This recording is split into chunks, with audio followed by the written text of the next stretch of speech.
I recently read a story about legendary basketball player Wilt Chamberlain recently. One of the best basketball players, one of the best centers to ever play the game, one of the most dominant centers in the NBA, and he holds the record for most points in a single game with an even 100 points in a basketball game.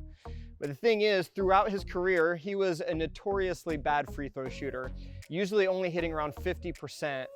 But for his 100-point game, he tried a different approach at the free throw line.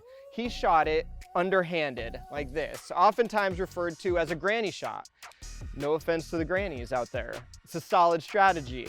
See, Wilt made 28 of 32 free throws during this 100-point game with this method. Now, the thing is, he didn't stick with this very successful way of shooting free throws, and later on in his biography, he revealed why. He said this. He said, "I felt silly. I've kind of felt like a sissy." Again, no offense to the grannies. See, in that scenario, it seems as though Wilt's primary goal was to look a certain way and impress people, even if it came at the cost of being the best basketball player that he could be.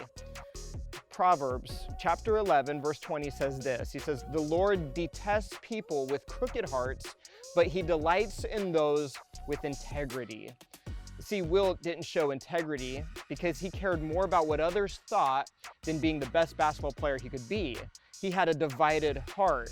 He would do whatever it took to gain the acceptance and admiration of those around him, even if it came at the cost, a significant cost. Now, what does a divided heart look like for you?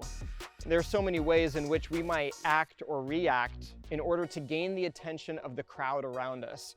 See, when Jesus said, "Blessed are the pure in heart," this is the idea that he had in mind.